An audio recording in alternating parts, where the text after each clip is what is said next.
السلام عليكم ورحمة الله وبركاته. عشر كانوا حكوا برنينا وحلو يقانو visual field iyo visual pathway taasoo ah wadada uu maro iftiinka markii isha ay ku dhacdo oo sii maro iskalka optic nerve ka wadada uu sii maro ilaa uu ka tago occipital lobe aan cashirkan ku baran doonaa iyo dhaawacyada soo gaari kara inta oo iftiinka uu sii socdo oo uu socdo occipital lobe oo ah cerebral cortex so marka wuxuu ku suurtagelinayaa marka anatomy oo visual field and visual pathway this fiicna u taqaanid haddii aragga qofka uu beelo qayb ka mid ah araggiisa in oo muxuu ahaa reasoning aad samayn kartid maskaxdaada ku fikiri kartid oo lesionka ama meesha dhaawac uu ka dhacay ama jirada ay ka dhacday inaad ku ogaan kartid waxaa kaloo muhiim ah markii anatomiga la sharxayo oo visual field visual pathway waa anatomy oo xoogaa confusing ah soo marka xashirkan waxaan isku dayi doonaa in anatomigaas aan sharaxno oo pathwaygaas markii la sharxayo waxaa maqlaysaa right field left visual field right visual field waxaa maqlaysaa temporal retina muxuu ahaa nasal retina so waxaasoo dhan waxa ay kala yihiin aan cashirkan isku dayi doonaa terminologygaas confusing ah subject oo xogaha oo adag isku dayna marka in oo aan sharaxno hadduu alla idmo so marka meeshan waxaan ku arkaynaa isha waaye meeshan MRI aad u qurux badan waaye oo muxuu ahaa isha si fiican noo tusaysa isha meeshan waxaa waaye optic nerve kaasoo markuu soo baxo wuxuu soo maraa optic canal oo ku dhex yaala sphenoid bone kadib wuxuu imaadaa meeshan oo loo yaqaano optic chiasm meeshan oo sida clear aan u arkayna waxaa waaye optic chiasm markii optic chiasm uu maro wuxuu tagaa thalamus macnaha neerfahaas oo optic nerve ama optic tract aan dhahnay fibriska uu wado waxay ku dhamaadaan meel loo yaqaano lateral geniculate body oo ku taala thalamuska ay ku dhamaadaan soo markii meesha ay ku dhamaadaan waxaa fariintii ay wadeen kasii qaada nerveyaal kale oo geeya ilaa occipital lobe-ka oo meesha loo yaqaano primary visual cortex ama area 17 oo markii oo Brodmann area laga hadlaayo meeshaas ay ku dhamaadaan marka ay waxayna isku sii qaybiyaan fibro loo yaqaano optic radiation waxaa marka nerveyaashaas oo fariinta ka qaada muxuu ahaa optic tract meeshuu ku dhamaado hal nerve ayaa inta ku dhamaanayo fariintii uu sii waday nerve kale ayaa kasii qaadayo nervahaas kale kasii qaadayo marka qaabka isu qaybiyaan waxaa loo yaqaano optic radiation marka optic radiationkaas qaar waxay dhex maraan parietal lobe qaarna waxay dhex maraan temporal lobe akhiiran laakiin waxay ku dhamaadaan occipital lobe-ka ay ku dhamaadaan macna marka oo akhiiran waxay ku dhamaanayaan occipital lobe soo markii iftiin ishaada uu ku dhaco oo iftiin isha uu soo galo waxaa qaada macnaha wuxuu ku dhacaa retina oo ah nerveyaashan oo cones and rods loo yaqaano kadibna ganglion cellska ayaa sii qaada ganglion cellskaas ayaa macnaha waxa loo yaqaano optic nerve ganglion cellskaas waaye kadib optic radiationkaas ayuu marayaa kadib markii uu soo dhaafo optic tract ayaa wuxuu isku bedelayaa aan dhahnay optic tract ayaa wuxuu ku dhamaanayaa lateral geniculate body oo ku yaala thalamus markii meeshuu ku dhamaado nerveyaal kale cell bodygood ayaa meeshan yaala oo lateral geniculate body oo thalamuska ah nerveyaashaas fibriskood ayaa waxaa loo yaqaanaa optic radiation waxayna ku dhamaadaan primary visual cortex oo ku yaala occipital lobe ama area 17 oo ku yaala occipital lobe waa isla fahanaya umaleynaa soo marka hal mar kale ayaan ku celinayaa iftiinka soo gala isha iftiinka markuu isha soo galo wuxuu ku dhacayaa retinahaas ayaa waxaa kasoo qaada fariintii optic nerve kanoo ah optic nerve-ka meeshan ayaa wuxuu ku sameynayaa crossing ama decussation fibrayaasha qaar inta ay aadaan kuwa qaar intay aadaan markii lasoo dhaafo optic chiasm ayaa wuxuu isku bedelayaa optic tract waxaa loo yaqaano optic tract wuxuu ku dhamaanayaa lateral geniculate body oo ah meel ku taala thalamus meeshaas oo lateral geniculate body loo yaqaano waa sida station oo kale oo fariimaha la iskaga gudbiyo optic tract fibriskiisa meeshan ay ku dhamaadaan nerviyaal kale cell bodygood ayaa meeshan yaala ama cytoplasm macnaa meesha oo cytoplasmka oo cellka ama soma loo yaqaano ayaa waxay yaalaan lateral geniculate body kadib fibriska oo meeshas ka soo baxa macnaa cell bodydu inta yaala fibriyaal dheer oo axon ayuu soo baxaa axonyaalkaas ayaa waxaa loo yaqaanaa optic radiationkaas wuxuu ku dhamaadaa occipital lobe ama area 17 oo cerebral cortexka ah soo marka intaas haddaan isla fahanay waxaan rabaa in aan wax yar sharaxno ereyaalka hadda idin sheegay oo confusing ah ama terminology-ga oo confusing ah retinaha oo isha ku yaala ishaanad waxaa waaye isha oo midig ishaan waxaa waaye isha bidix waa right left soo marka waxaa loo kala qaybiyaa laba qayb waxaa u kala qaybin karnaa laba qayb meeshaan waxaa noo yaala sanka retinaha qaybtan oo sanka xigta waxaa loo yaqaanaa nasal retina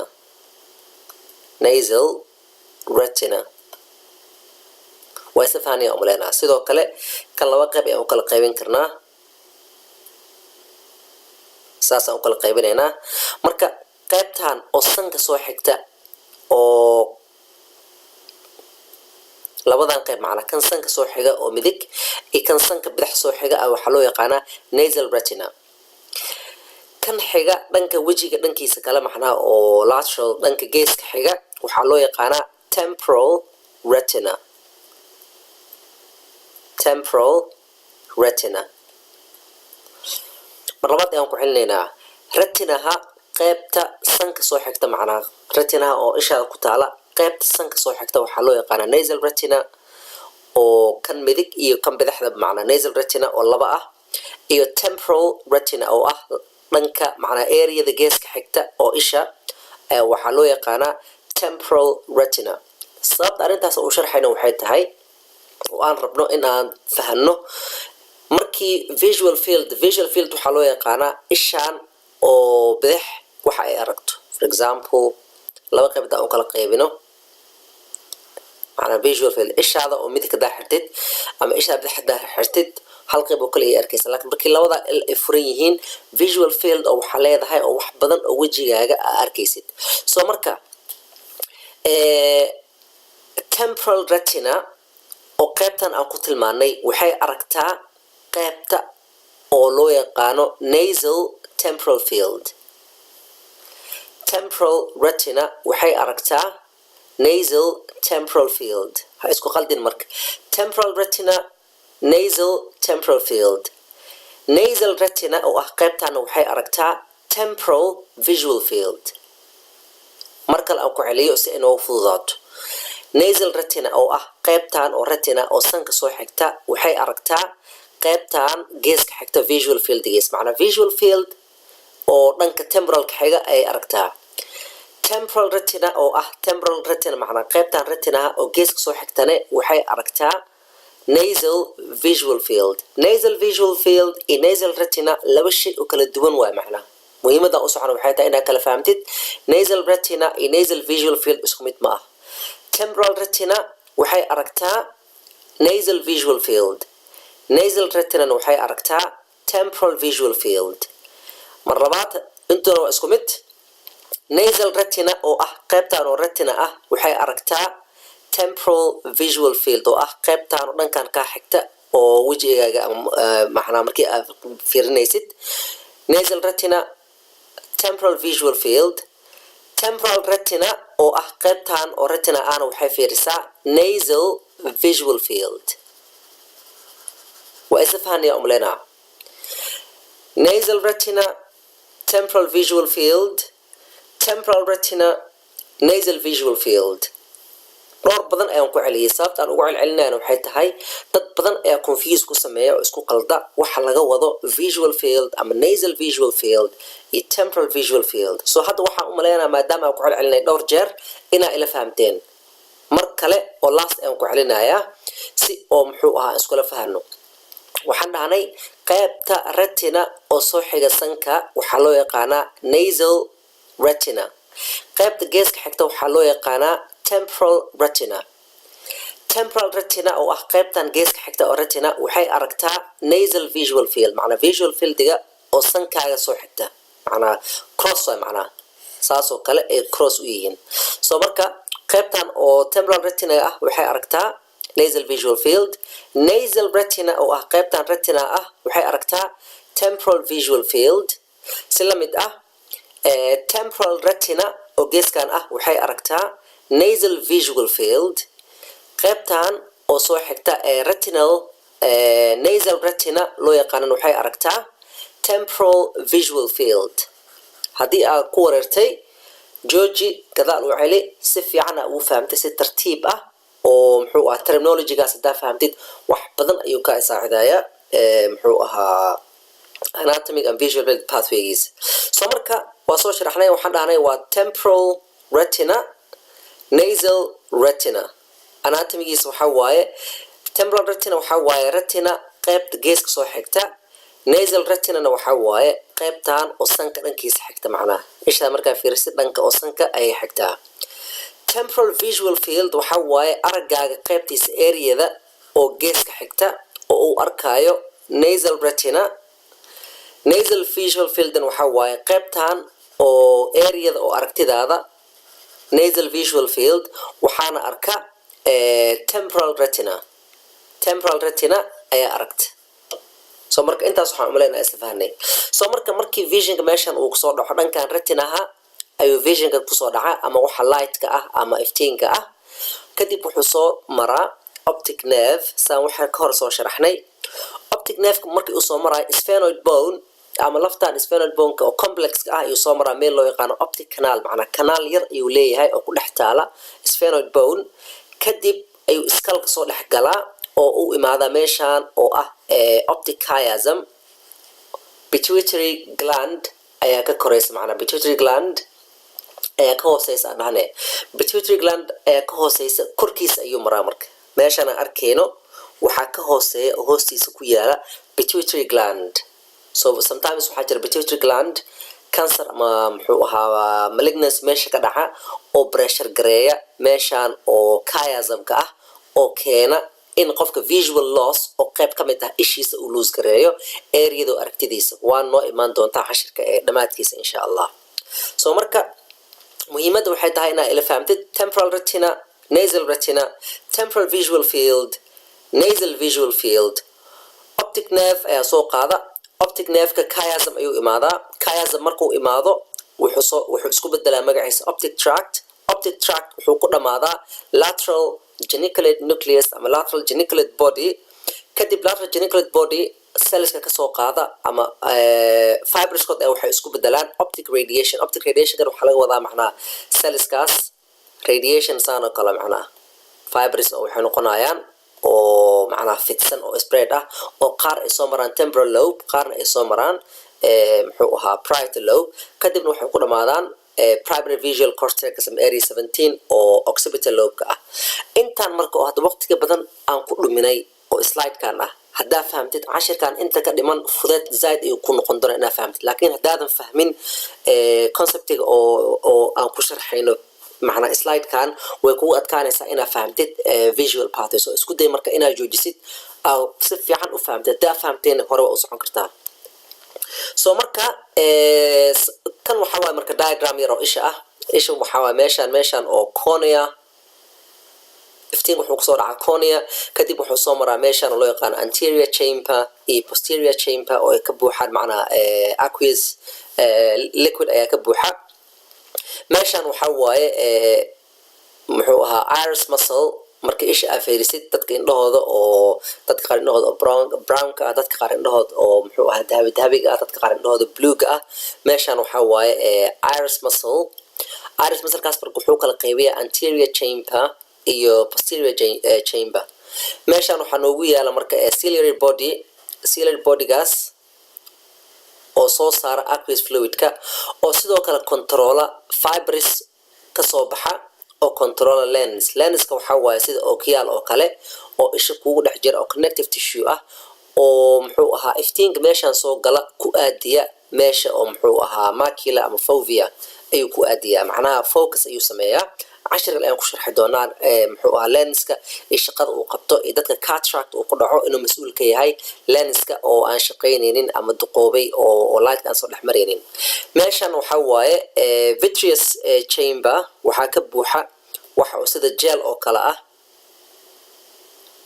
sida gel oo kale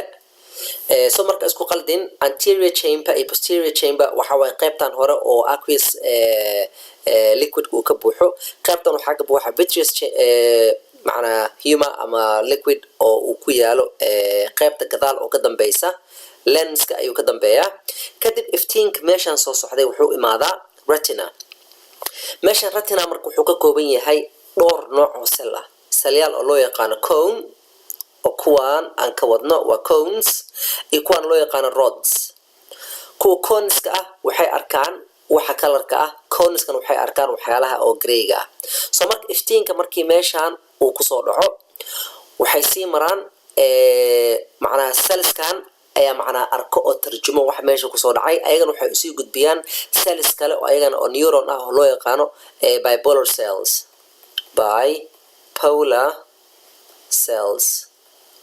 bipolar cells ayagana fariintii waxay usii gudbiyaan ganglion cells. kuwan waxa waaye ganglion cells so marka coneski ama rodski iftiinkii ku dhacay ayaa waxay usii gudbiyaan bipolar cellska fariintii ayagana waxay usii macnaha marathon isku dhidhiibaya marathonyaasha oo dadka qaar ay ordayaan oo waxa la isku sii dhiibo oo kale oo qof sii ordaayo qof kale usii dhiibaa kii kale qof kale usii dhiibaa marka saan arkayna dhowr meel ay sii martaa rods ama cones waxay usii gudbiyaan bipolar cellskana fariinta waxay usii gudbiyaan ganglion cellska ayaa ah marka waxa loo yaqaano optic nerve waa ganglion cells badan oo la socda ee waxa loo yaqaana optic nerve so marka saan arkayno optic nerve ma aha waa tract laakiin waa terminology oo duqoobay oo muddo sanooyin badan la soo isticmaalayay taasoo marka optic nerve waxaan dhahno hal nerve ma aha ee waa tractna waxa waaye macnaha fibero badan oo la socda macnaha axons badan oo la socda marka optic nerve kana arkaysid hal nerve ma aha waa tractial badan isla socda oo white matter oo u socda muxuu ahaa oo ku dhamaanay lateral geniculate body laakiin sida terminology-ga hadda oo any textbook ay fiirsid kan waxaa loo yaqaana optic nerve markii chiasm uu tago uu dhaafo kadib ayaa waxaa loo bixiyaa optic tract laakiin waxaa ogaataa waxa optic nerve loo yaqaano sida runta ah inuu yahay tract sababtoo ah ganglion cellska axon coat waaye oo fariinta usii wada muxuu ahaa lateral geniculate body oo ayagana usii gudbiya muxuu ahaa occipital lobe so marka waa ila fahamteen aan umaleynaa iftiinka ku dhaca cornea meeshan cornea waaye cornea markii uu soo dhaco wuxuu soo maraa pupil oo ah meeshan pupilkii markii uu soo gudbo anterior chamber pupil posterior chamber kadib wuxuu soo maraa lens kadib wuxuu soo maraa vitreous humor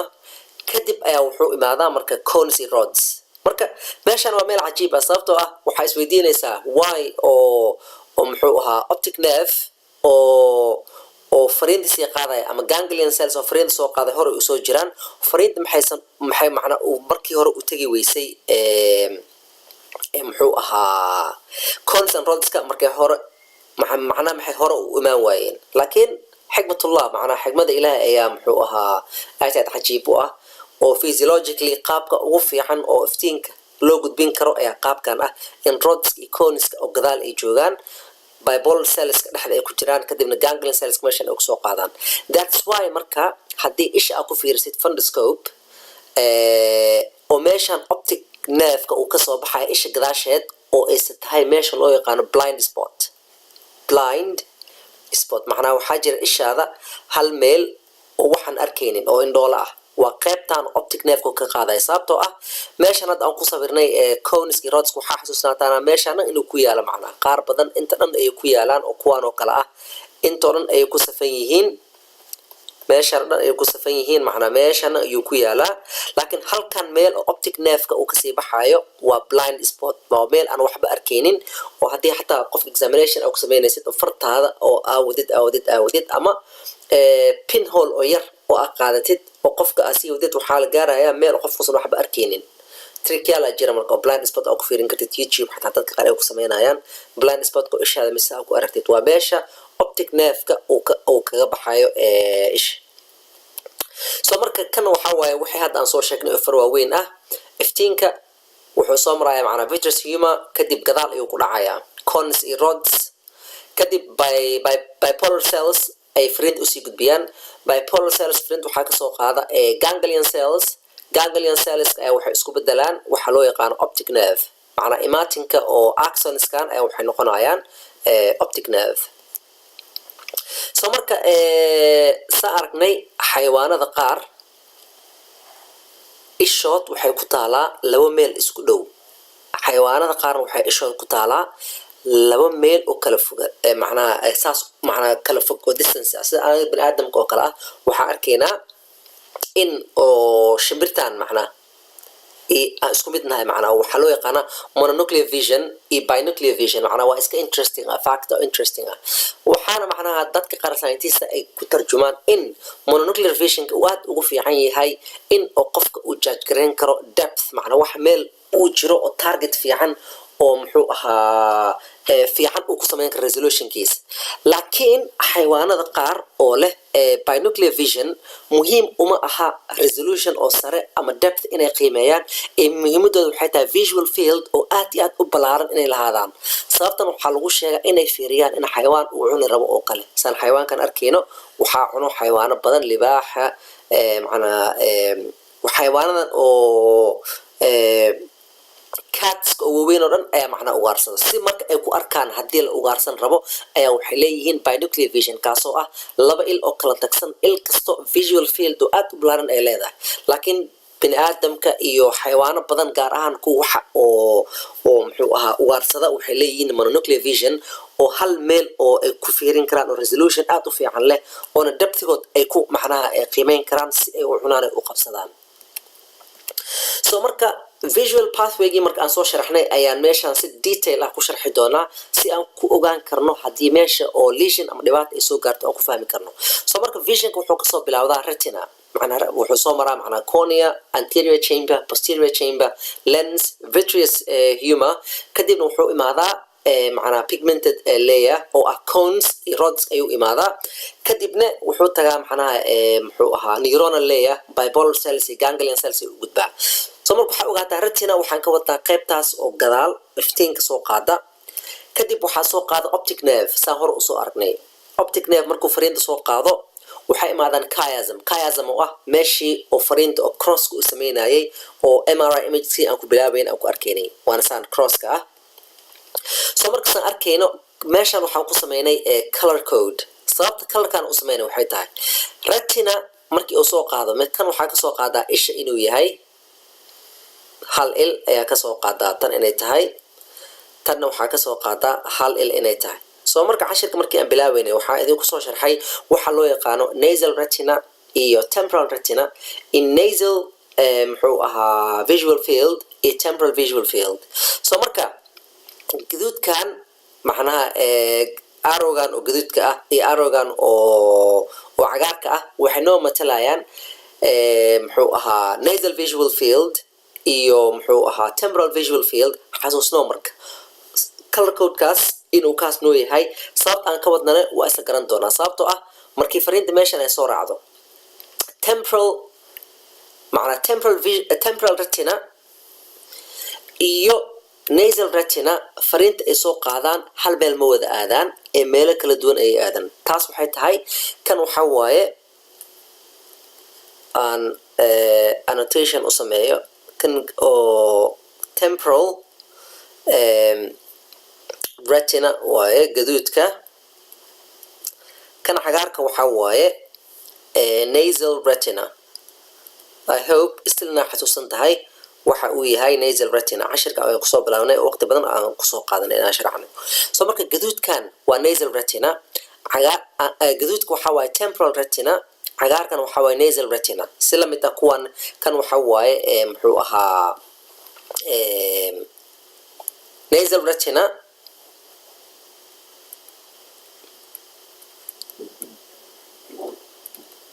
nasal retina cagaarkan waxaa waaye temporal retina color code kan temporal retina.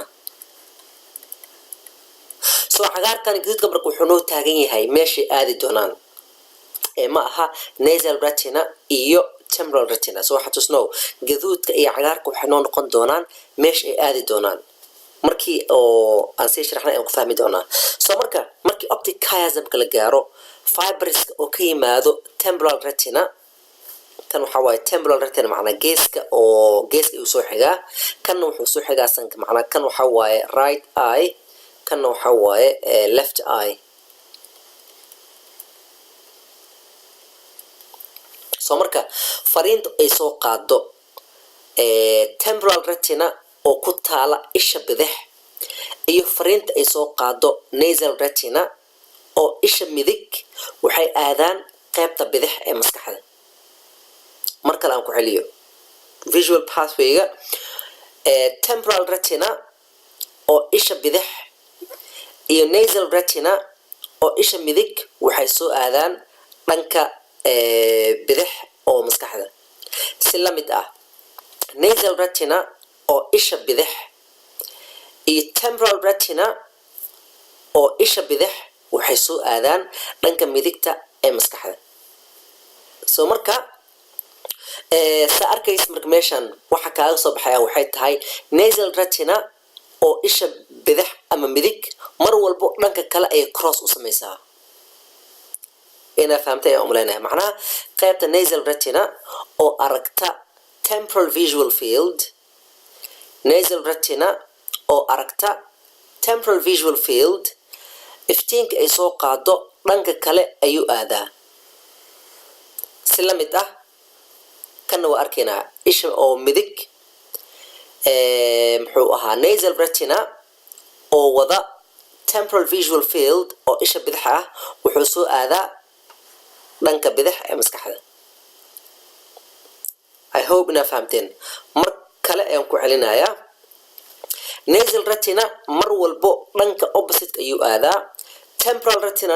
dhanka oo markaas mar walba uu ku yaalo ayuu joogaa. For example haddaan fiirino isha bidix temporal retina oo eegta nasal visual field mar walba waxay joogtaa dhanka bidixda. Temporal retina oo eegta nasal visual field mar walba waxay joogtaa dhanka midigta macnaha temporal retina ma isbedelo mar walba ama bidix haduu joogo bidix ayuu joogayaa ama dhanka bidixda maskaxda ayuu aadayaa ama dhanka midigta ayuu aadayaa. Nasal retina oo eegta temporal visual field mar walbo dhanka opposite ayay aadaa. For example right nasal retina oo wada temporal visual field waxay aadaa dhanka oo bidixda. si la mid ah kana sidoo kale macnaha nasal retina oo aragta temporal visual field waxay aadaa dhanka opposite ah tan oo leftiga ahayd waxay aadaa dhanka midigta tan oo ahayd right waxay aadaa dhanka bidixda. So marka waa terminology aad confusion u ah oo anatomy iyo complex ah waxaan umaleynaya inaa fahamteen. waxaa ogaataa temporal retina mar walbo meesha uu joogay ayuu aadayaa hadduu bidix joogay dhanka bidixda ayuu joogayaa wuxuuna tagayaa qaybta bidixda oo maskaxda. sidoo kale kan midigta joogay midigtiis ayuu joogayaa macnaa fieldiga uu wado wuxuu la tagayaa macnaa qaybta maskaxda oo midigta ama bidix. qaybta nasal retina oo eegta temporal visual field mar walbo dhanka opposite ayay aadaa. haddii right uu joogay wuxuu aadaa left haddii left uu joogayna right ayuu aadaa. marka muhiimadda waa intaas. kadibna waxay tagaan lateral geniculate body oo ku yaala thalamuska kadibna waxay sii aadaan optic radiation kadibna waxay ku dhamaadaan primary visual cortex oo ku dhamaada muxuu ahaa occipital lobe ku yaala. So marka waxay had aan sheegay marka waxaan dhahnay temporal retina waa ipsilateral. temporal retina oo ah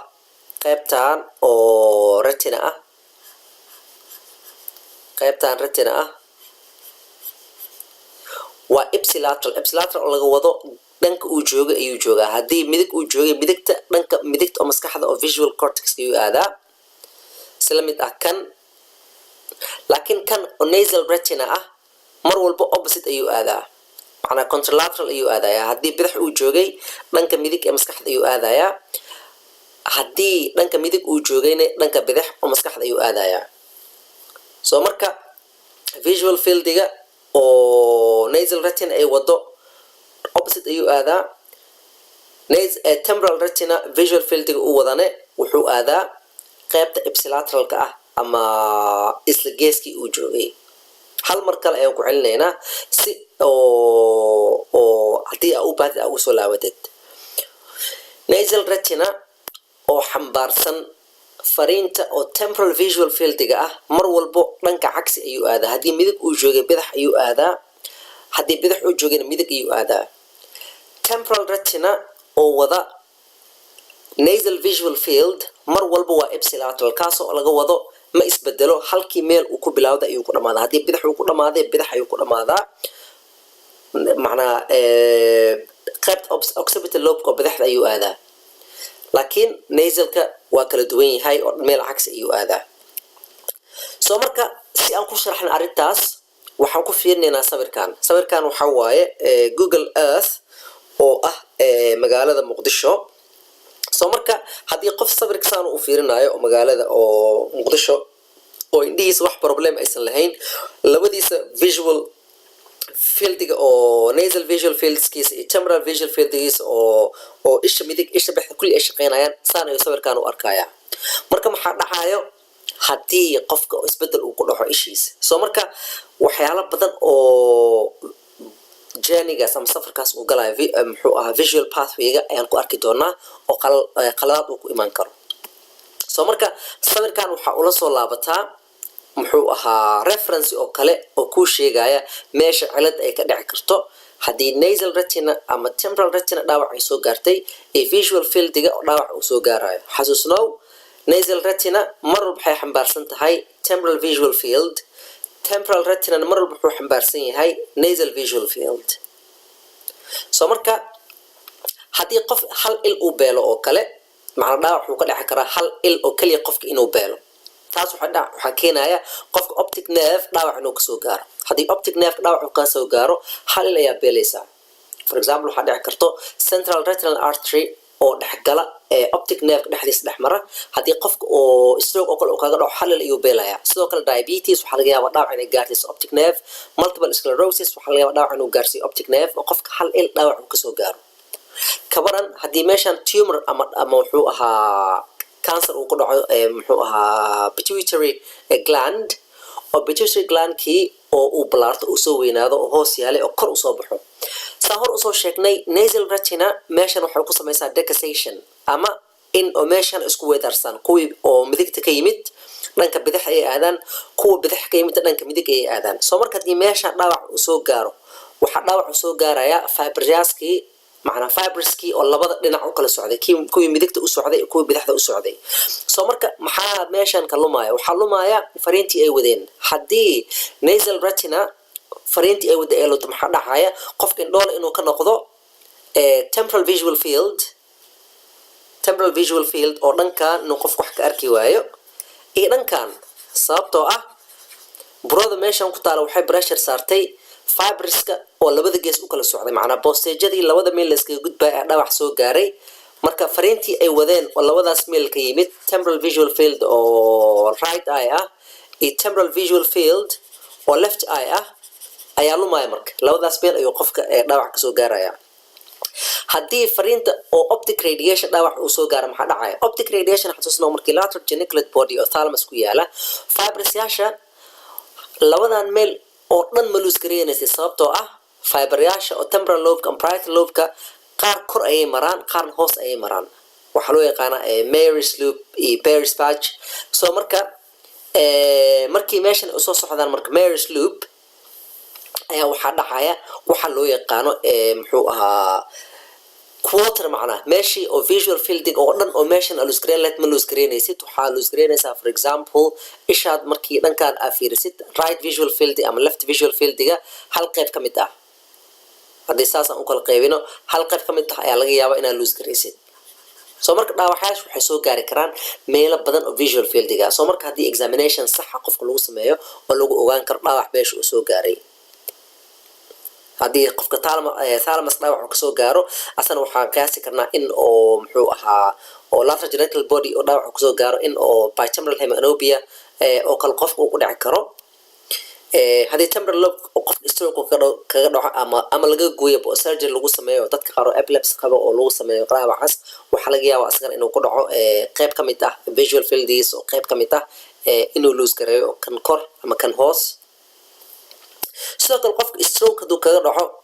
primary visual cortex for example qaybtan oo bidix haddii stroke qofku kaga dhaco muxuu lose gareynayaa xasuusnow qaybtan oo bidix fariimaha imaanaya maxaa waa intay ka imaadeen meeshan ay ka imaadeen fariimaha oo left muxuu ah occipital lobe ka yimid waxay ka imaadeen nasal retina oo dhanka oo midig ah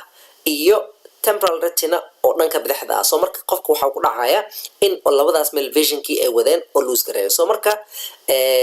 left occipital lobe haddii qofka dhaawac kaga soo gaaro wuxuu lose gareynayaa right visual field haddii qofka dhaawac uu kasoo gaaro right occipital lobe oo stroke uu kula kaga dhaco oo meeshaan xidid geynaya uu lumo maxaa dhacaya left visual field qofka inuu lose gareeyo left visual field haddii meeshaan aan ku sharaxna macnaa haddii meeshaan oo laba il aan ka dhigno oo visual fieldigiina aan laba qayb u kala qaybino visual field haddii laba qayb aan u kala qaybino macnaa qaybtan iyo qaybtan qaybtan qaybtan iyo qaybtan soo marka haddaad fiirsid hadda visual fieldiga qaybtan oo nasal retina waxay eegtaa qaybtan sidoo kale temporal retina oo ishaan bidixna waxay eegtaa qaybtan soo marka right visual field macnaa right visual field waxaa noo controla temporal retina oo left eye ah iyo nasal retina oo right eye ah soo marka qofka wuxuu lose gareynayaa visionka ama visual field oo right-ka ah si lamid ah haddii qofka uu lose gareeyo qaybtan occipital lobe oo right-ka ah wuxuu lose gareynayaa left visual field sawirka ayaa noogu imaan doona ayaan si fiican u arki doonaa waxa aan ka wadno arrintaas soo marka arrintaanad waxa waaye haddii optic nerve dhaawac uu kaasoo gaaro hal il ayaa waxaa ka noqonaysaa indhoole macnaa optic nerve ayaa dhaawac soo gaaray qofka waxaa lagu arkaya waxay tahay hal il inuu ka noqdo qof indhoole ah blindness oo hal il ah ayaa qofka ku dhacaya so optic nerve ayaa dhaawac soo gaaray maxaa dhacaya haddii qofka uu lose gareeyo temporal visual fields saan arkayno kan waxaa waaye temporal visual field sawirkii oo si clear aan u arkaynay labada gees qofka ma arkayo haddii examination aan ku samaysid labada gees ayuusan arkaynin haddii labada gees qof uusan arkaynin maxaa xambaarsan fariintaas marka haddii hadda aa is imtixaan garaysid left visual field macnaha aan dhahnay left temporal field iyo right temporal field fariimahaas intay aadaan opposite ayay kala aadaan sababtoo ah right temporal field waxaa qaada nasal retina oo right-ka ah right temporal visual fieldna waxaa qaada nasal retina soo marka waxaa meeshan arkaysaa labadii fiber oo decussation-ka sameynayay oo cross over-ka sameynayay ayaa dhaawac soo gaaray saan arkayno meeshan oo kale ayaa cancer ka dhacay oo pituitary gland ayaa cancer soo gaaray kadibna waxay block garaysay labadii fiber waa nasal retina oo dhankaas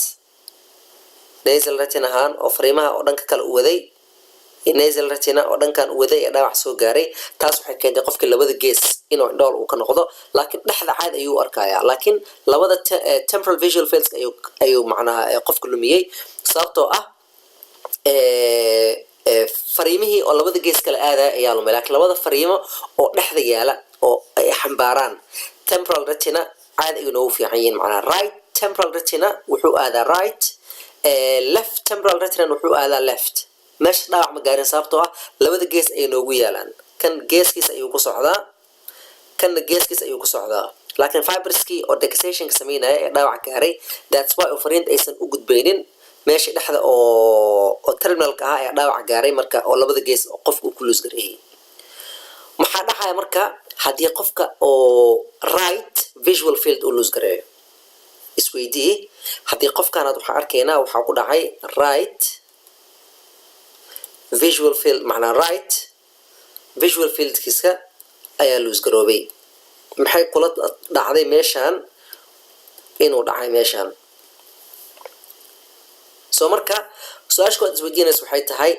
right visual field haddii qofka uu loos gareeyo fariintaas yaa qaado kow waxaa fiirisaa temporal retina ayaa wuxuu joogaa mar walba aan dhahnay booskiisa macnaa temporal retina fariinta uu qaado ma isbedelo mar walbo wuxuu aadaa dhanka bidixda soo ismiineed waxaan arkaynaa ishaan bidix haddaan fiirino right aan dhahnay left temporal retina waxay qaadaa muxuu ahaa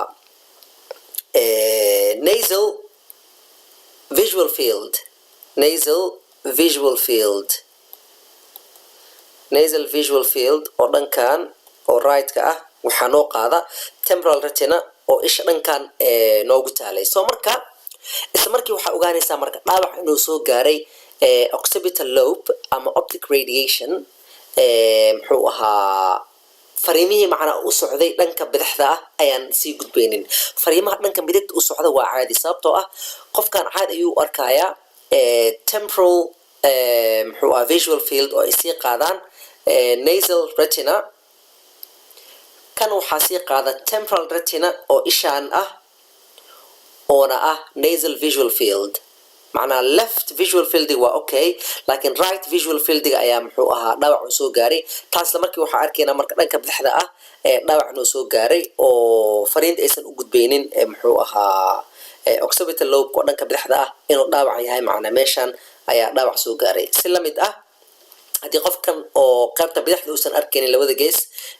waxaa loo yaqaanaa macnaa waxaa loo yaqaanaa homonymous hemianopia iyo bitemporal hemianopia loo yaqaanaa kan waxaa waaya marka left homonymous hemianopia ayaa loo yaqaanaa sidoo kale marka waxaa dhex kartaa hore usoo sheegnay markii oo muxuu ahaa fibriska meelo badan ayuu dhaawac kasoo gaari karaa kan waxaa arkaynaa in oo radiation optic radiation oo kasoo baxay muxuu ahaa lateral geniculate body oo u socday occipital lobe oo soo mara muxuu ahaa parietal lobe and temporal lobe meel ka mid haddii dhaawac uu soo gaaran waxaa laga yaabaa isha hal meel ka mid ah macnaa visual fieldiga dhammaan oo macnaa temporal visual fieldiga kulli ma wada lumin sawirka haddaan arkaynay qofkaas alahanan ma arkaynin laakiin qofkan waxaa arkaynaa qaybtan inuu arkaayo oo qaybta kore oo keliya bas visionkiisa uu lumay taas marka waxay noo sheegaysaa in optic radiation dhaawac uu yahay marka cashirkan waa cashir dheer oona adag laakiin muhiimad aan ka leen waxay tahay visual field and visual macnaa pathway-ga inuu yahay terminology oo xoogaa confusing ah haddii patience aad lahaatid oo aad kala ogaatid sababta ay ku dhacday sababtoo ah ma aha straight forward macnaa wax oo fudud ma aha sharaxaadiisa daadso waqti badan aan ugu qaadanay oo aan ugu celcelinay si qofkii muxuu ahaa oo bilow ah ama confusion ereyadaas kusoo noqday oo fudaad uga noqoto inuu fahmo waana si ku talagal marka celceliskaas in oo muxuu ahaa marar badan aan ku celino si qofkii uu fududaato soo marka isku day marka meeshii aan ka bilaabaynay inaad ku laabatid haddii oo confusion badan uu kugu dhacay oo cashirkan xoogaa ku wareertay macnaha pathwaygiisa macnaha retinal muxuu ahaa field temporal retina nasal retina visual field pageki ugu horeeyay ama slideki ugu horeeyay oo waqti badan aan ku qaadanay ku laabo haddii macnaa confusion kugu dhacday haddii aad fahamtid terminology-gaasi wax laga wadane waxyaalo badan ayaa si fudud ku sharxi kartaa haddii qof oo xanuunsan oo examination aad ku samaysid oo ku aragtid lesion ama qofka oo wax loss of vision uu ku dhacay qayb ka mid ah ishiisa oo sharaxaad oo degdeg aad ku bixin kartid meesha dhibaatada ay ka dhacay oo aad ku fahmi kartid in oo cancer uu yahay in stroke qof kaga dhacay meel ka mid ah ee maskaxdiisa qaybta cerebral cortex-ka ah in oo muxuu ahaa cancer uu yahay marka waxyaalo badan ayuu kaa saacidi karaa ogaanshaha oo visual pathway